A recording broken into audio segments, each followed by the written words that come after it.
So good afternoon. I'd like to call to order today's Brattleboro Housing Partnerships meeting for Board of Commissioners today on March 23rd at 4:33 p.m.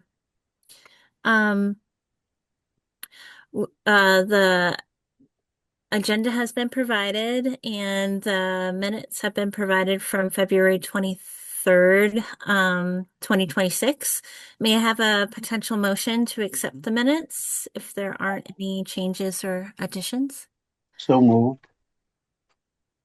May I have a second? I'll, sec- I'll second, or Okay. somebody will. All in favor? Aye. Opposed? None. Okay. Great. So now's the time for resident and public participation. Is there anyone from the public that would like to make a comment? Do we have anybody? I don't think anybody's down there. Yeah, it doesn't look like we do. Okay. Um, Great. So, we received the staff reports, and I'd like to start with the executive director report. Um, And great news that everybody is moved back in from Samuel Elliott. So congratulations to BHP. It's been a long road, and we are so grateful for all of your hard work. Great, thank you. Yes, and the staff have done an incredible job. I'll say that the services team did an amazing job in terms of supporting people while they were displaced. And I think getting a van to drive people around was really critical in that. And I think a really important piece of that. And so that's something we learned. And then another piece, and that was important for people to be able to get things, of course, and get to things, but also it really supported people who were really in a lot of isolation. And I think that helped with building companionship amongst the people who are displaced and also just gave people something to look forward to go places. The maintenance team has also done an amazing job and they're continuing to work on ongoing repairs. There's still some important things that are going to be done, which includes carpet replacement on that side of the building, the fire panel being completely replaced, and some of the Wi-Fi panels being replaced as well. So as of Friday, the total costs has been is up to $485,172. And we have received $312,411 from the insurance company. So right now, we still have an outstanding balance of $172,761. We feel that most of this will be reimbursed. And so, we're cautiously optimistic about that.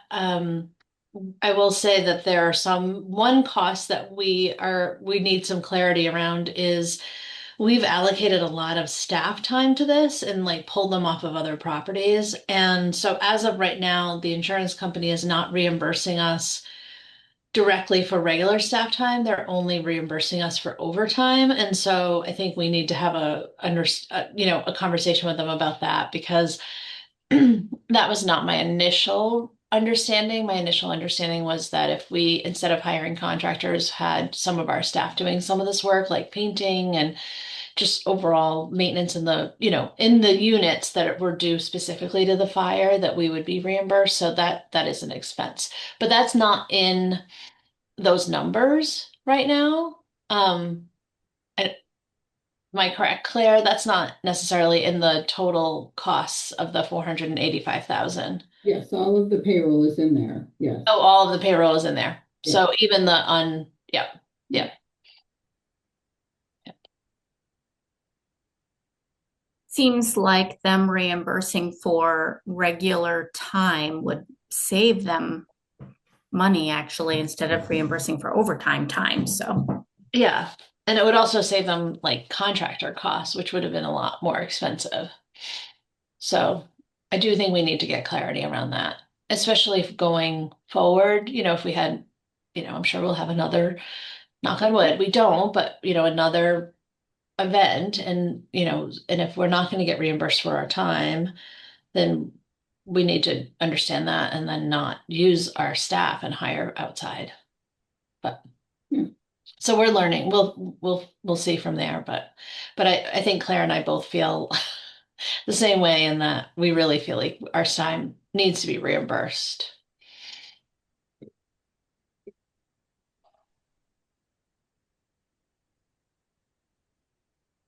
Outside of that, just a couple things, we've been, and I can talk about this later in the meeting, just around, we've been really looking for office space and doing a lot of work around that. I think we should talk about a potential space, within our executive session that we're going to go into anyway, in regards to, um, the, the budget, but, and then also we've been spending a lot of time just on preparing for the budgets, which you saw in your um packets.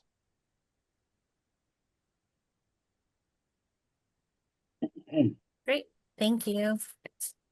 Um, Next is the occupancy director's report. And we have a potential motion, but any questions or comments before we get into the write-off? No. I'll just say that all of the rents are increasing. The percentage is going up, which is great to see. I think Ledgewood is still the one that needs the most improvement. This write-off will help a little bit, but we're just it tends to be the property with like the highest, if we have balances, they're the highest balances. And so, but other than that, the other properties, really have improved dramatically, I think, from a year ago. So I think at the end of this month, we'll look at, in a comparison of this month to the end of the year, the fiscal year to last year at the end of the fiscal year, and to see a comparison. But I think that based on my recollection, there has been a big increase. That's how it seems to me. And I don't know if I've ever seen 100% in Yeah. my time. And A.W. Richards was at 100%. It's amazing. Yes. Yeah. Yeah, and Hayes Court, some of the ones that are, Hayes Court was always on the higher end, but it was never as high as it is now. In the over 90%. More court to even be at 80%. I mean, I think there was a time when we were at 40%. So it's like they've really dramatically increased. So you're right. Yeah. Yeah. And appreciation to the staff who's helping to make that happen and to the residents who are, contributing to the well-being of all the residents by prioritizing that. Yeah, absolutely. Yep. Thank you. So may I have a potential motion to write off $1,990.45 for Ledgewood Heights? So moved. May I have a second? I second it. Thank you. All in favor? Aye. Aye. Opposed? None. Okay. The ayes have it. Thank you. Next is the resident services report and the Sash Flash. And I really appreciated the extra data around services delivered to those displaced residents from Samuel Elliott. It just really captured the work that was being done. So, thank you. Yeah, thank you. Mm-hmm.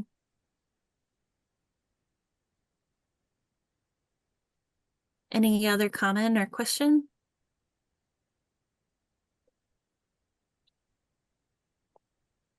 All right. Well, now we're at the financial review.